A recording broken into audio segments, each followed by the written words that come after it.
Thank you to everybody joining us here in Zoom and live on YouTube. We're just admitting everyone to the webinar, and the event will get underway in just a moment.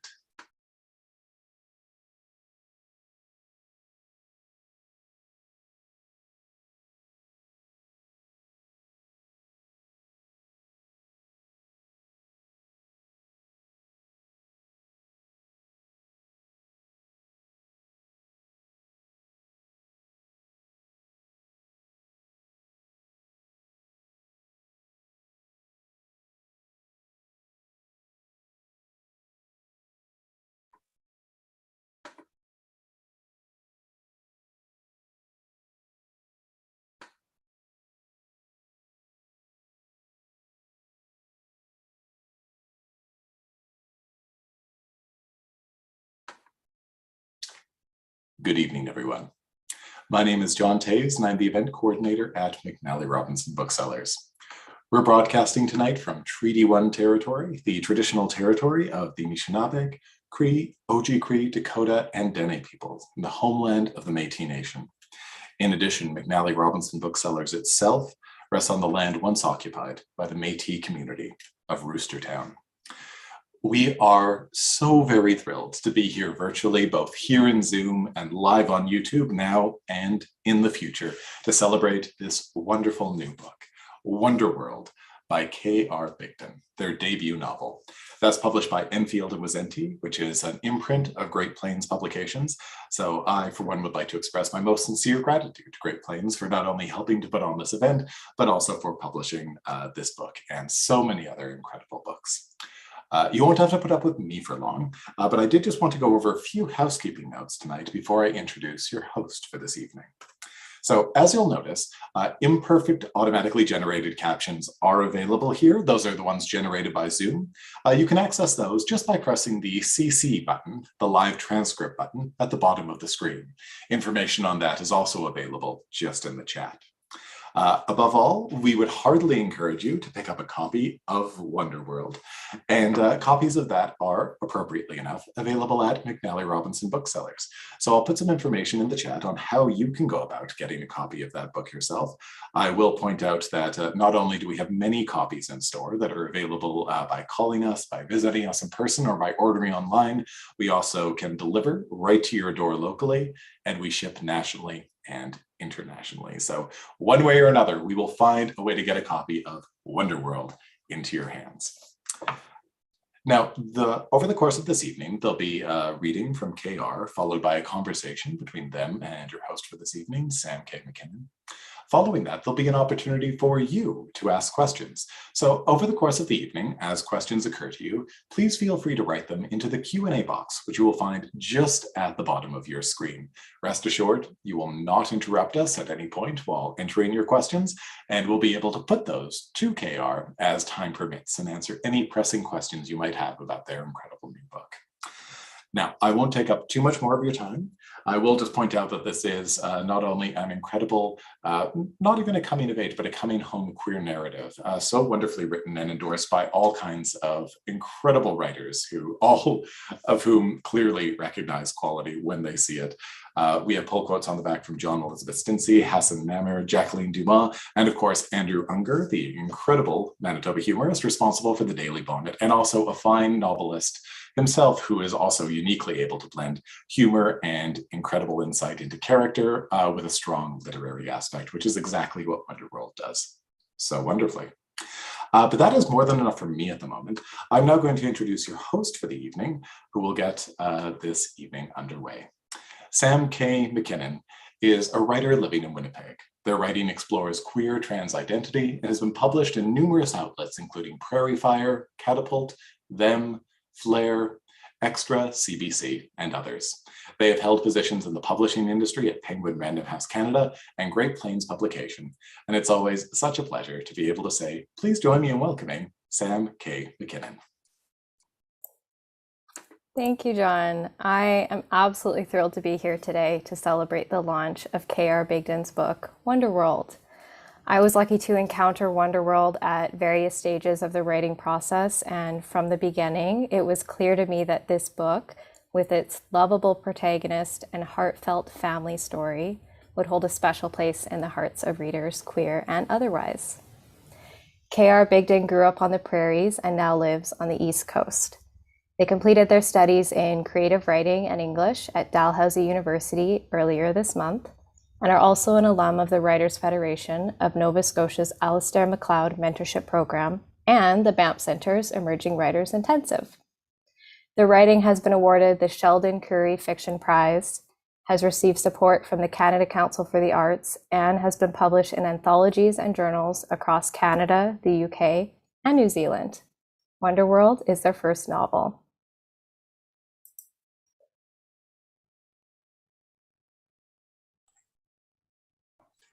Hi, Sam. Hi. Hello, everyone. So I just wanted to start off this evening with a reading for all of you. To give you a little bit of context, it's not much of a spoiler since this information does happen on page 1, but Issac, the protagonist of Wonderworld, returns to Newfield for his grandfather's funeral. And in the section I'm about to read, he is stepping into his father's church for the first time in 10 years, and it sparks a memory from the last time he was in Newfield. So I'll begin here. It's a minor miracle I don't burst into flames when I step over the threshold of Newfield Mennonite Church. The Board of Elders made it quite clear I was no longer welcome here after Abe, my father, caught me making out with Noah Enns on grad night. I was riding pretty high that day. All my hard work had finally paid off, and I'd earned my golden ticket out of Meadowland. I had the highest average, the biggest scholarships, and the brightest future of anyone in my class. In Newfield, every major event, from weddings to funerals to high school graduations, is held at NMC. When I took Abe's pulpit to deliver my valedictory address, it felt like the whole church, the whole town was applauding for me. Some of the church ladies serving refreshments had even clipped out my feature in the Weekly Word and asked for my autograph after the ceremony. At 8 o'clock that evening, there was a dance at the school gym, a recent addition to graduation festivities Principal Nickel had reluctantly permitted after years of pleading and cajoling from his students. We were all ecstatic. They left the lights on, and a dozen sharp-eyed chaperones prowled the perimeter of the dance floor to make sure we all left room for Jesus during the slow songs, but still. We were in the school almost after dark, with an actual DJ playing actual secular music, except for the songs on Principal Nickel's band list. It was the closest to a normal teenager experience any of us awkward Anabaptists ever got, and it was glorious. I could feel freedom blowing through me like a cold wind. Neith invited me to pregame the dance with her. We sat in the shadows on the far side of the schoolyard, giggling on the swing set as we downed our usual party pump-up drinks, which in those days was a bottle of Sourpuss Blue chased down with a six-pack of Smirnoff Ice. Our world was already blurry by the time we entered the gym, and it grew blurrier as we passed a smuggled flask between ourselves at the back of the bleachers. It was risky to let my freak flag fly during such a large official gathering, but I thought none of these people's opinions were going to matter once I was at college. My tightly wound public persona of the studious pastor's kid had caught a snag, and I was quite happy to let the whole thing unravel. Abe was there too. He'd volunteered to stand around looking mildly miserable, checking purses and jackets for contraband. This included, apparently, not only drugs and booze, but also condoms and, according to a few of the girls, any provocative shades of lipstick he came across. I was mortified, did my best to ignore him the whole night. At some point, I left for a discreet smoke break, and Noah Enns followed me out. "Can I have one?" he asked, gesturing to my cherry-flavored Captain Blacks. "Sure," I said, grinning at this adorable act of late-stage rebellion. I knew how to let loose when the adults weren't looking, but Noah was the most straight-laced kid in my grade. He never once badmouthed a teacher, skipped class, or cut in front of someone on pizza day, and he most definitely did not attend any of our weekend bush parties. Noah was also totally gay, but so deeply closeted, he was practically in Narnia.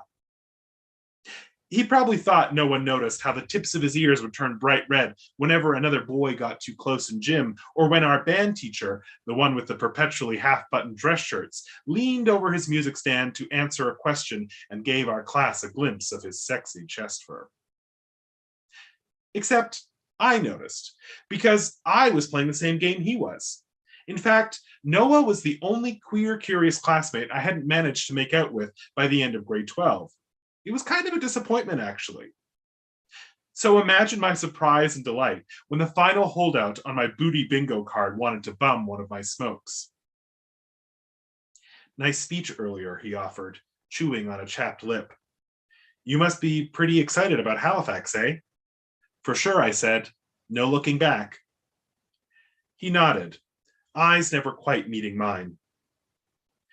We lingered outside. The lighter kept going out in his shaking hands even though there was no wind.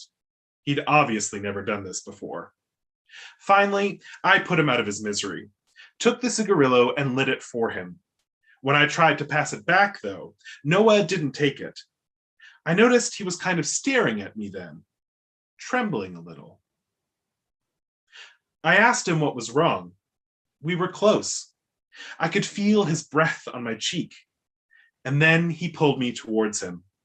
Everything was suddenly all fingers and tongues and flushed skin, and it was amazing. It was the best. It was perfect.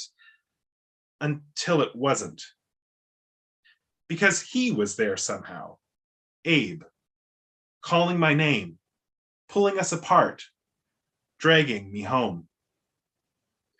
A special elders meeting was convened at NMC. The same people who had been celebrating my success a day earlier now stared at me with suspicion and contempt. My summer was supposed to be one slow, smug victory lap around this tired old town, but now I'd have to slink away in shame. They interviewed me and Noah separately. I've had 10 years to forgive him for what he did. Telling them it was all my fault, that it was me who kissed him, that I forced myself on him. I know he was just trying to survive. We all were. But still, he hung me out to dry. So fuck him. Fuck him all the way back to Ecuador or Laos or wherever the fuck the Mennonite Disaster Service has him stationed these days. The important thing is, he kissed me first, whatever people say. Thank you.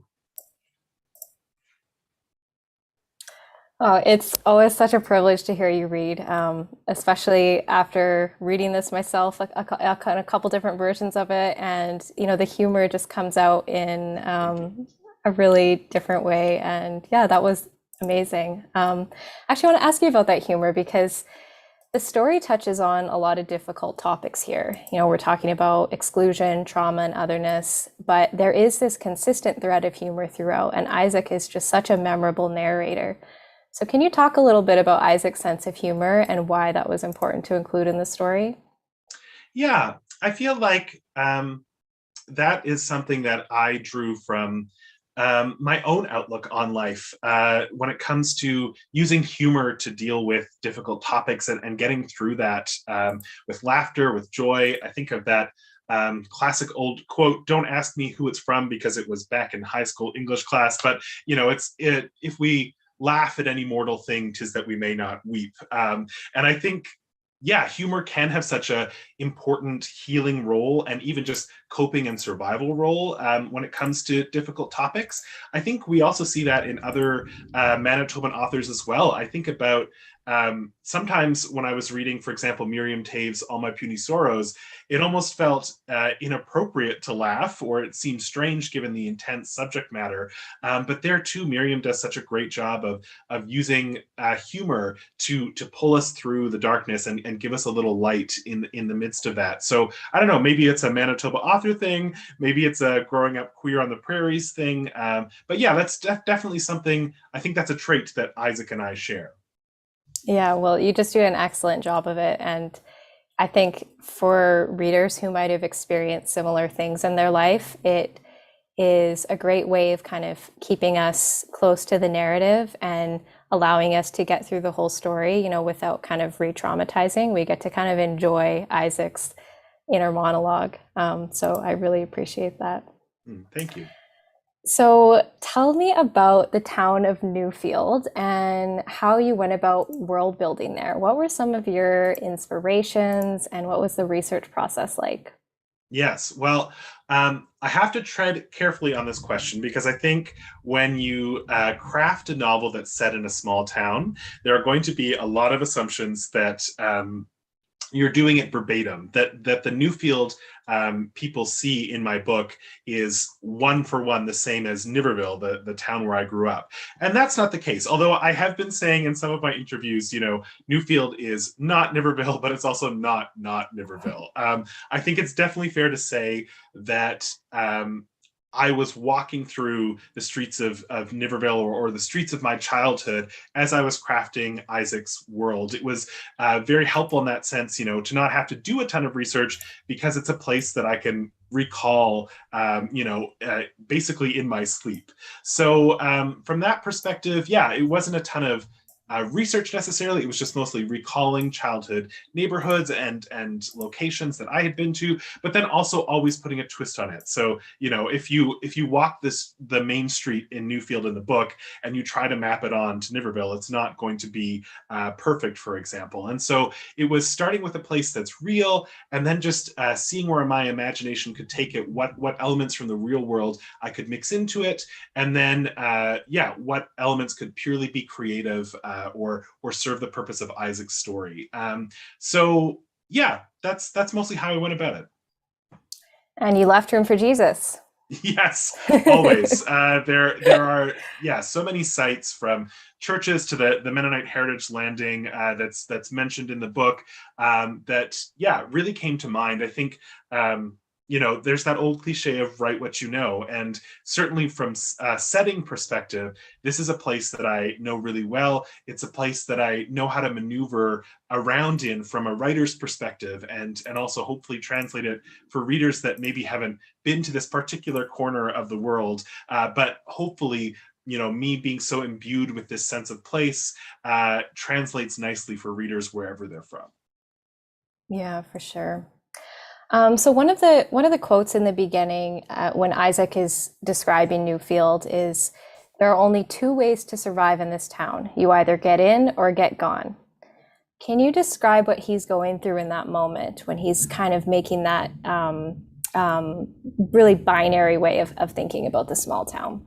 Absolutely. So that takes place during a scene where he's recalling some of his late high school escapades with his best friend Neith, and he's looking back at Neith's life and the ways that kind of her firebrand personality have been dulled a little bit or thrown in shadow a little bit by the time he comes back 10 years later, and he's sort of sad to see that. But I think what he's trying to say with get in or get gone is there's a sense, at least as he first comes back to Newfield, of definitely setting up it as a binary and as a place where you either conform to the world that's presented to you by your elders, so that's the get in, or you get gone. You do like Issac does, and you leave for Halifax or wherever you feel you're going to fit in and belong.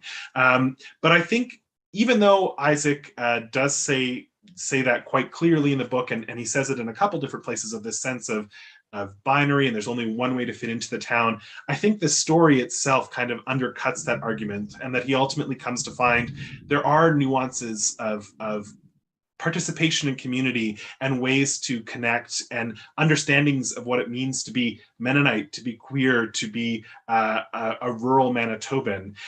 So yeah, I think that's definitely get in or get gone is what Issac feels when he's first coming back to the town. But I think by the end of the book, he has a different perspective on that for sure. Right, for sure. Yeah, and I think people who have maybe grown up outside of small towns in more urban areas, and including Issac while he's in Halifax, make assumptions about homogeneity, especially in Mennonite towns in Manitoba. And yet, throughout the book, Issac encounters a supportive group of people in Newfield, and this group calls themselves the Triple L Society, and they kind of help him question some of his previous assumptions. So can you describe the purpose of the Triple L Society, both for the book, but also for Issac? Absolutely. I think the Triple L Society serves a really, really crucial role in the book, which is precisely what you're saying, unpacking those assumptions or stereotypes about what it means to be from small town Manitoba.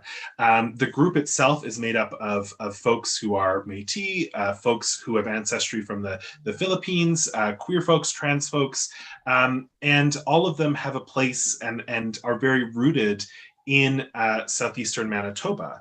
And I think when I was writing them, they're important for the story and for Issac in the sense of helping him realize that it's not about getting in or getting gone, that there is a way to be your authentic self and connect with these communities, but also hopefully reminding my readers that, you know, I think that sometimes from a national perspective, we only hear about places like southeastern Manitoba when there's perhaps a negative story in the news, or stories about people who don't find their belonging or feel ostracized. And those narratives are very important and true to, and you know, we need to honor them. But I think there are also so many quiet narratives of queer folks fitting into rural Canada, of queer folks fitting into religious contexts, and yeah, so I think with that group, I was really trying to demonstrate the kind of quiet diversity that maybe doesn't come to mind when you think about southeastern Manitoba, but is very much there and has been there,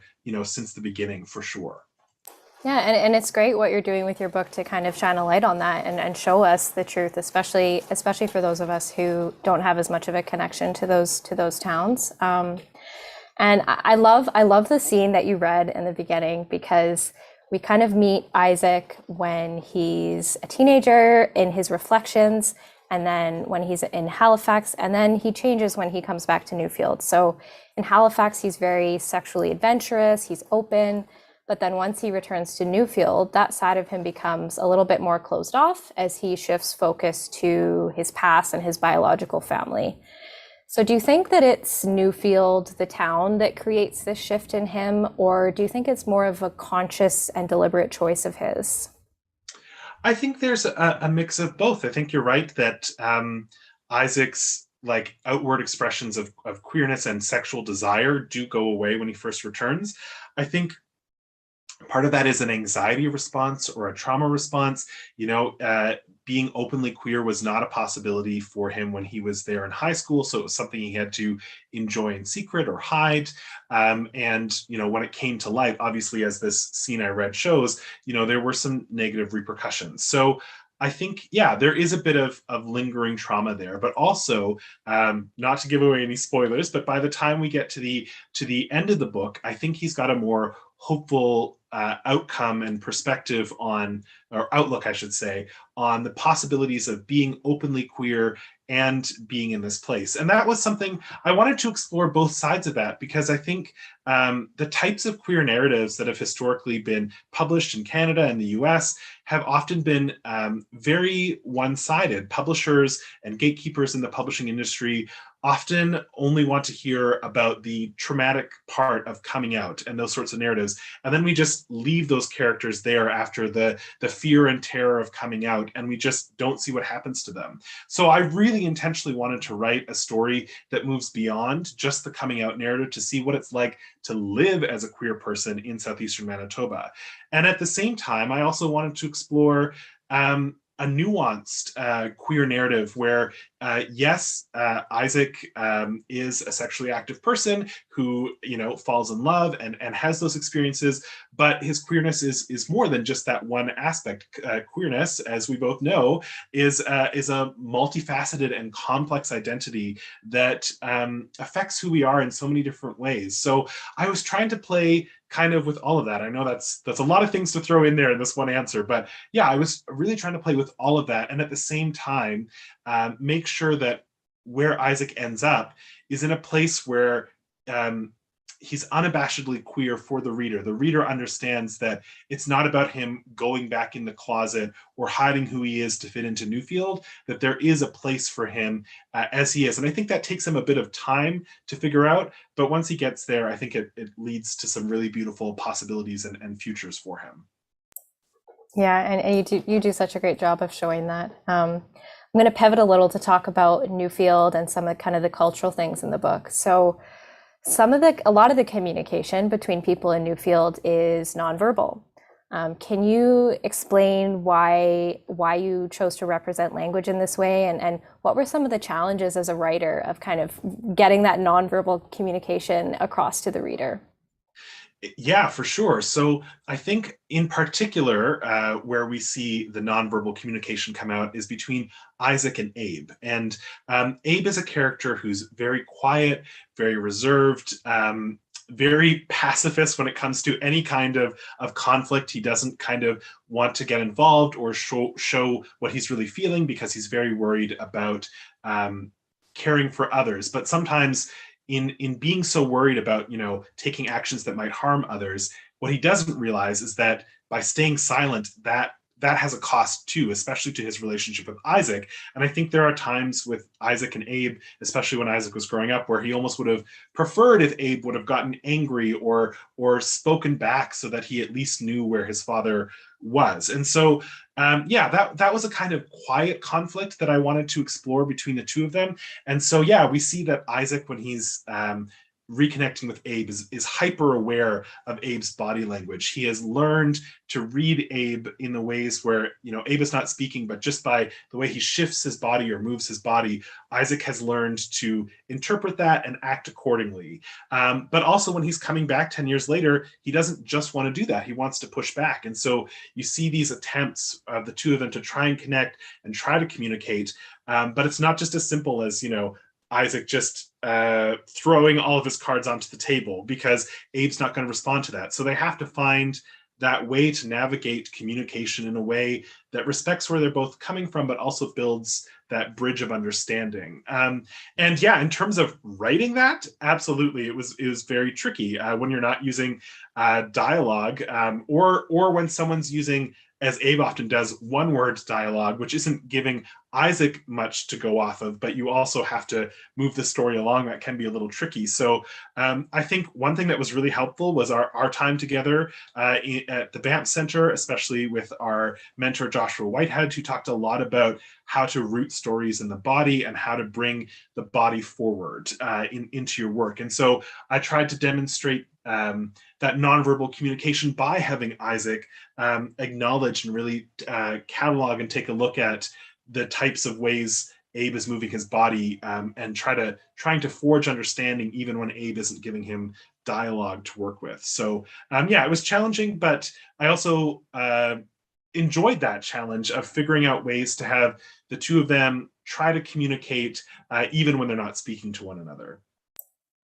I'm just going to remind everyone that if you want to ask a question, you can put it in the Q&A box at the bottom of the screen, and we're going to continue our Q&A a little bit here, but in about 10 minutes, I'll go to the Q&A and start posing your questions to KR. So another thing that has an important role in the book is food. You use a number of food metaphors, and we're introduced to the I don't know if decadent is the right word, decadent dish of nasty nachos. I have to ask, did you eat nasty nachos as research? I have not, although I did once see a person coming out of the grocery store. They didn't have any grocery bags, and so all of their groceries were in their hands.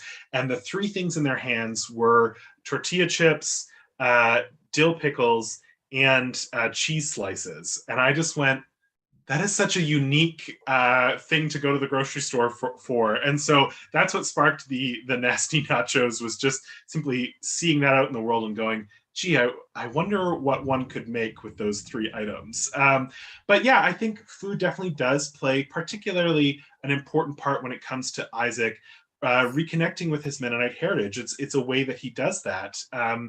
I think for myself too, being away from southeastern Manitoba and all the delicious foods that are here, every time I'm home, I've always got a shopping list of, okay, I've got to stop by the Bothwell Cheese Factory, I've got to stop by and pick up some farmer's sausage, and I've got to smuggle that back in my suitcase back to the East Coast. And I think, yeah, food is such a beautiful way that we can connect with cultures we grew up with and are familiar with, even when we maybe have some issues or problems with the theology or the cultural values of the place we come from. I think food is often unburdened by those complicated connections. And so it provides an opportunity to move back into your culture or to re-engage with it in ways that maybe feel safe or that bring up positive memories. I think we often, have positive memories of the foods we eat when we're children. And that's something, when Issac is deciding to cook for Abe, for example, he goes back to a recipe that he remembers fondly from his childhood. So I think it can be a powerful force for reconnection. And I hoped by including those moments that would kind of come across to the reader. Yeah, and I love that you got your inspiration from seeing somebody walk out of a grocery Yeah. store. I mean, that's just such a great note for any writers in the audience that Just if be you, aware. yeah, if you're looking for detail, just watch people's grocery store carts and see what they're bringing Absolutely. out. See what pops up. Yeah. So in Wonderworld, you show us Isac's initial experience with and perception of queerness and the Mennonite religion, being that they cannot coexist. But once he spends more time in Newfield as an adult, that perception is challenged. So do you think that for Issac, that nuance was there all along and he wasn't able to see it? Or do you think it's maybe something to do with time passing, aging? What's going on there for Issac?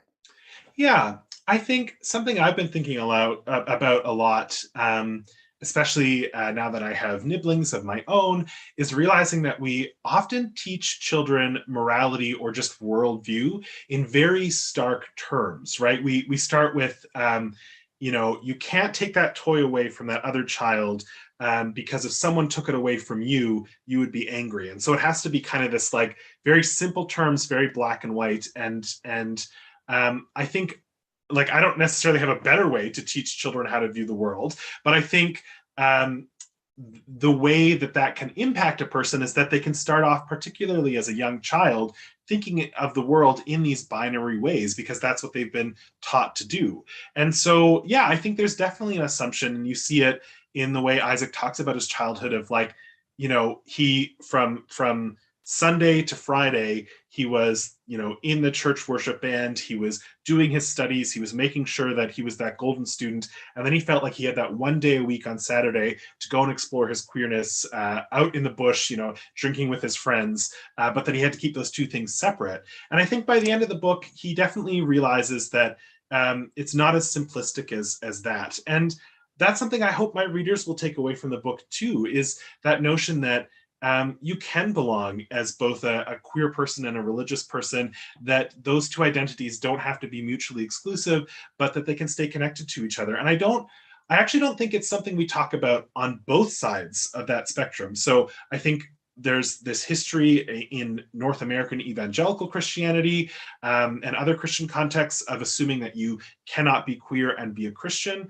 But there's also, I think, rightly so, because there's been so much trauma and pain and hurt, there's a reluctance in the queer community to assume that you can, be fully open and out and celebrate yourself and stay religious. People, wonder why you would do that or why you would bother with that.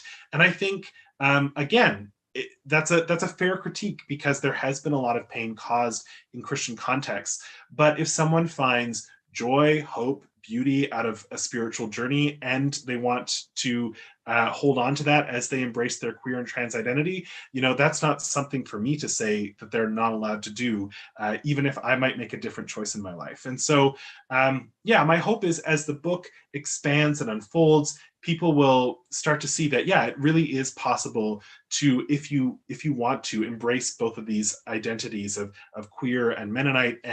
And I hope that people see that I'm not just talking about queer Mennonites, but I'm talking more broadly about the context that so many of us grow up in, even if we're queer or trans. So many of us grow up in these contexts of religious homes and have to process and move through that however we can. And I don't think there's a right way or a wrong way to do that. Yeah, absolutely. And I love, I mean, without giving any spoilers, I think it is important to know that we get some hope at the end of the story, and you talked about that earlier. I wonder if you could share some of the most exciting and the most challenging aspects of the whole process of writing this book, from the initial drafting to the editing to finding and securing a publisher. What were some of the things that stood out to you as like the best part and the hardest part? Yeah, well, I think what's interesting is I'm not sure if I would have felt the push to write this book if I hadn't first moved away from Manitoba. I think doing that really gave me perspective on not just the things that were maybe difficult about growing up in Manitoba, but also the things I really loved and the things I really missed and didn't have access to living on the East Coast.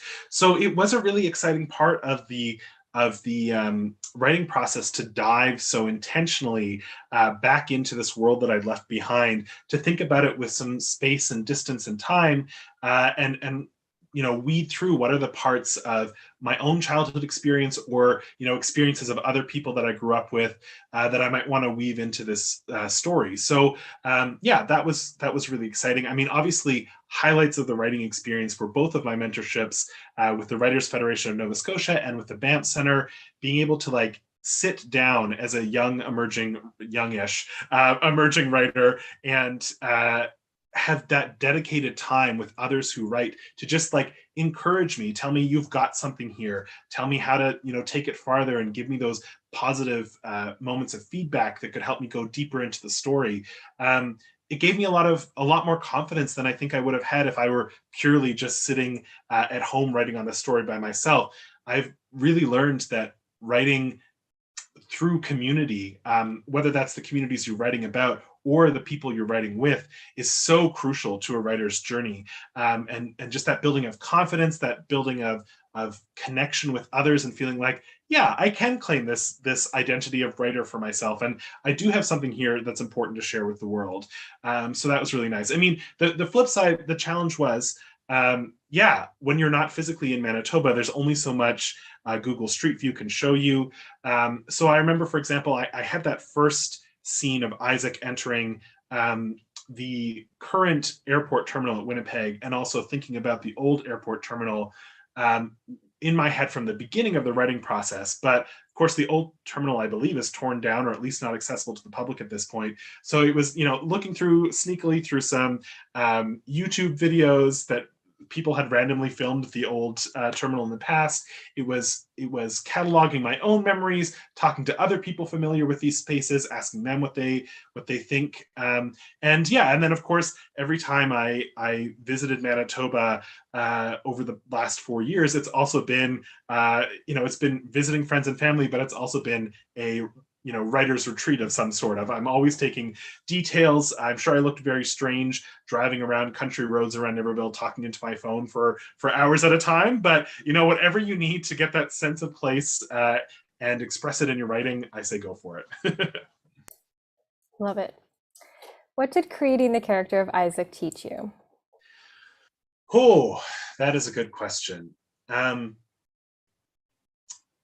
think in many ways, Issac is someone that I admire and look up to. I know people assume that we are the same person, but we're not. I wish I had half the chutzpah and the proud embracing or of queerness and identity that Issac had, particularly in high school.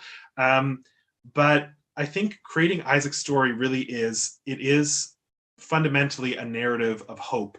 It's a hope that I want to, through his journey, share with Southeastern Manitoba, that it is possible to hold all these complex identities and still find a place of belonging. And so I think we're already seeing that happen with some events it's just so gorgeous, for example, to see Steinbach Pride happening and these other Pride events happening throughout small towns and in Southeastern Manitoba.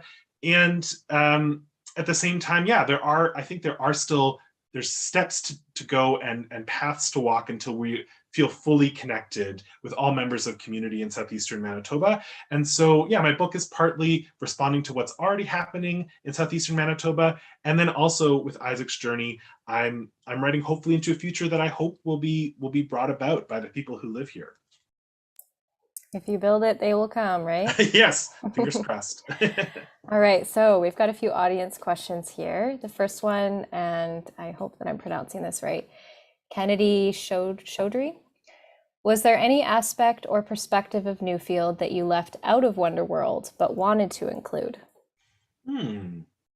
I did have a very detailed map of the town in my head, and I think not all of those necessarily made it in. But yeah, large swaths of the book were cut during the editing process, rightly so, and I think it's made the story a lot stronger. But yeah, I can't think of anything off the top of my head that hasn't made it in. There might be scenes where, for example, Willems Park, where I could go much farther into detail based on memory in the story, but at least I have that sense of location locked down in my head so that I can write it in a way that makes sense. But yeah, I'm not sure. I think I kind of it's definitely a distillation of Niverville in that way, where even if it's not naming every single business or location in town, it's giving you a sense of places like this, like Niverville or like Newfield in the book. Yeah. This is not a question, but it's a comment from Jenna Lee A. Fundamentally a narrative hope, lovely. Thanks, Jenna Lee. Thank you. That's one of our Banff buddies. Yeah. So good to see you, Jenna Lee. So, and we've got a question from Bethany Spears. What was the hardest part of the book to write? Oh my gosh. The hardest part was honestly the ending. That went through, I want to say, like 4 major different vibes, and like they were all so completely different from one another. And I really struggled to know how to wrap up this story in a way that felt satisfying, and also a way that felt true to the characters and gave them all, the purpose of that epilogue is not just to give Issac a hopeful journey into the future, but also to leave every other character, Deb and Abe and all these folks in positive, hopeful lights for the future. So yeah, that was definitely a struggle to see how I wanted to frame that and where I wanted to, what point I wanted to leave the reader at. But I've also heard a number of comments from readers about how much they love the ending, and that feels very good, because definitely by the 4th time I was conceptualizing an ending for the book, I was like, this is all I have to give. This is going to be the last one, whatever happens. And so I'm glad that one happens to be an ending that so many people have connected with. Yeah, absolutely. There's another one from Bethany, but I'm going to put that one later because there's a couple more. From Maddie Stott. In the book, you have this almost semi-fantastical place in the form of the aptly named Wonderworld. What significance, if any, does this type of family business have to Issac's story, rather than, say, a typical Manitoban hog farm / canola farm? Love this book. Thank you. And yes, there are certainly way more canola and hog farms in southeastern Manitoba than game farms. The inspiration for Wonderworld itself does come from a real place. I think it's called Cottonwood Game Farm. It was originally in Grunthal. I might be slightly off on the name. But yeah, it was this place where you could kind of go into this prairie setting and unexpectedly come against a lot of these animals that you'd expect to see in a zoo or a circus or that sort of thing. And I remember the first time I heard about it, that was my first thought, was like, this really doesn't fit in, or seems like it doesn't fit in with the rest of this prairie landscape where it's mostly farms and small towns. And the more I thought about it, I thought, what an interesting place to open, and it must say something about the person who opened it. And so I think, we haven't talked a lot about Issacs Opa yet, but I think when I thought about who might run that place, and when I started to conceptualize that next to Issacs Opa, it opened up some really interesting possibilities about who he might be as a character and how he might be different than the rest of town, how he might be pushing the envelope a little bit in his own way of what's acceptable in the community. And then what that might mean for his descendants who had seen a model of someone who's an older Mennonite who grew up in this area, but is very open to new ideas and new ways of seeing things. And so I think, yeah, once I saw that, I definitely wanted to include a game farm in the book. And I think in a way it comes to really parallel Issacs Journey too, right? This game farm is a place where you can see animals you wouldn't expect to see, and it's an unexpected place in Newfield. And yet it's such a place for a lot of joy and happiness in the community. A lot of people enjoy going there, and it does find its own way to fit into the community. And I think similarly, Issac comes to do that too, just as the game farm has, is it feels at first like he doesn't belong in Newfield, but by the time we get to the end of the book, he really does find that, you know, he might be different and unique, but that doesn't mean he doesn't have a place here.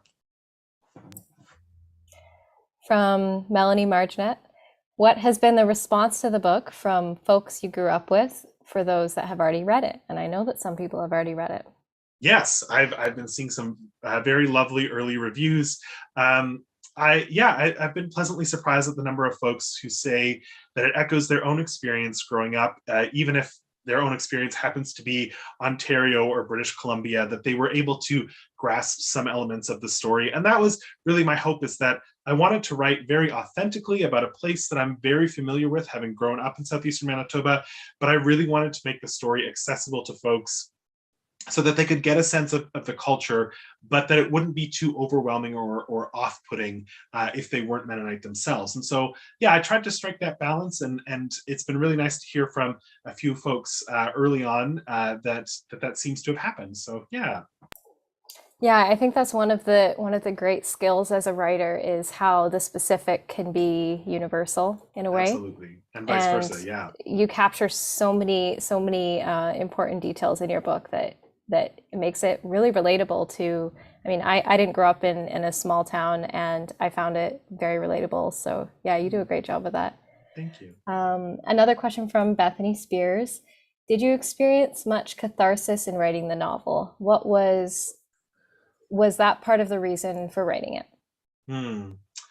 Yeah, I do think that's a fair point. I think, the book is an artistic response to my own childhood. I don't share the exact same experiences as Issac. We're not the same people, but I think the character arc is one I can relate to, of leaving southeastern Manitoba and realizing as you come back to it that it is a place where you can still belong, being who you are. You know, in my case, as someone who's queer and non-binary and grew up in these religious small town contexts, I think, as I talked about earlier, that idea of writing forward into hope is one that I particularly wanted to do. And so I think, yeah, there has been catharsis. I also, I lost my last two remaining grandparents while I was writing the book. In fact, I lost my grandmother, I think it was a week after I started the first draft, and had that exact same experience as Issac did, of coming home through the Winnipeg airport for a funeral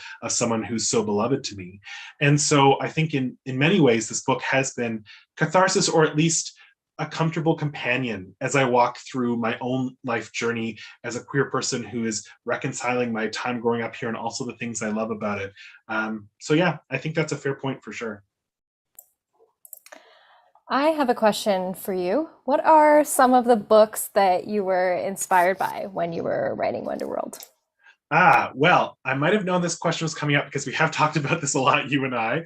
I think there's a really fascinating subgenre of, I don't know what to call it, maybe prairie queer homecoming novels that have arisen in the last couple of years. I think about Joshua Whitehead's Johnny Appleseed. I think about Casey Plett's Little Fish. I think about John Elizabeth Stintsey's Vanishing Monuments. And there are, just these stories about these characters who are queer, who are maybe living in Winnipeg or living outside of Manitoba, and come back to small town or Manitoba roots to kind of reconcile something about their childhood or their family or their community. So I think all of those books were absolutely in mind. I worried, I remember I had just finished my first draft when I read Casey's beautiful book and went, oh God, she's already written my book. No one's going to publish this. But thankfully, that's not the case. There is enough room for each of us to add our own beautiful, nuanced piece to this larger puzzle of how do people understand themselves when they come from the prairies? How do they reconnect, especially when they have identities that people assume don't necessarily belong, which is not the case. And so, some of those books are definitely there.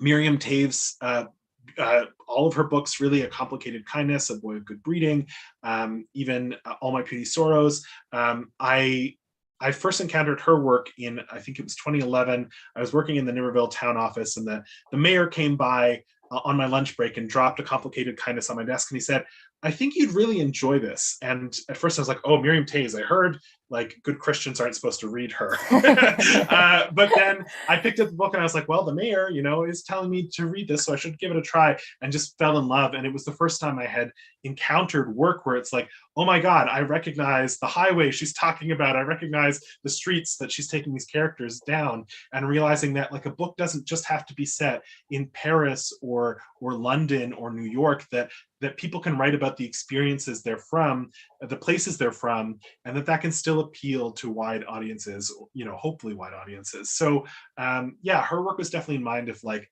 writing authentically from where you're from, but also writing critically, writing lovingly, and doing all of that in one book. I think Isaac and Nomi would have been friends in high school. I hope so too. Yeah. It's interesting, the comment that you make about Little Fish and, worrying whether it was too close. I think that if you are somebody who read Little Fish and enjoyed it, and you would definitely like Wonderworld, because they do have that similar narrative of coming home and kind of the idea of queerness and Mennonite culture and religion, but they are very different books. The characterization is very different. The storytelling is different. And I like that we have a greater number of stories that are coming out that are focusing on Manitoba and queerness, because it really shows you that there is such a diversity of perspectives and experiences here in this province. Absolutely. Like, I think all of those three books and mine, they all share similar themes or threads, narrative threads, but you're right, they all look at the same place, the same province, very, very differently. And so I hope also by writing that this will be an inspiration to other folks that maybe haven't seen themselves represented in Manitoba or Canadian stories so far, that we do need everyone's voice. We need all of the artistic responses to the ways we've grown up, and that like you say, it's possible to be specific and yet universal at the same time. So bring on all the stories about homecoming in the prairies and what that means to everyone's context. That's what I say. Yeah, and especially Isaac. I mean, Isaac is somebody who identifies as queer, bisexual, pansexual. We really don't often see pan male characters in fiction. Yeah. And so that was really exciting to see that in your book as well. Yeah, and someone who's unabashedly chubby as well. We often see, if you do see a queer romance novel, for example, you might expect them to have perfect bodies, and so that was also another element of stereotyping about what it means to be queer that I wanted to write back against. Is that all body shapes, all sexual identities are welcome in the queer community for sure. Well, this has been absolutely wonderful to chat with you, and I will pass the mic to you for any closing comments. Thank you, everybody, for joining us today and for all your questions. It's been wonderful. Yeah, well, first of all, I just want to say thank you so much, Sam, for hosting. You were my first choice as soon as I thought about who I might want to be in conversation with. I've so appreciated your writing, the ways you've also helped me improve my own writing and our connections together. Thank you. Thank you to McNally as well for their early support of this book, their enthusiastic support. I'm so glad that it's on the shelf there in Winnipeg, in a place that I admire so much. I've been to so many book launches myself with McNally, And yeah, so I can't thank them enough. I also just wanted to mention I will be at the Public Brew House and Gallery in Steinbach on Tuesday, the 26th at 7 p.m., doing another reading conversation with audience. I promise if you have been to this event, I will be reading different sections in Steinbach, so you'll still get some new different parts of the book. But yeah, thank you to everyone who's come out tonight, and I appreciate your support so much.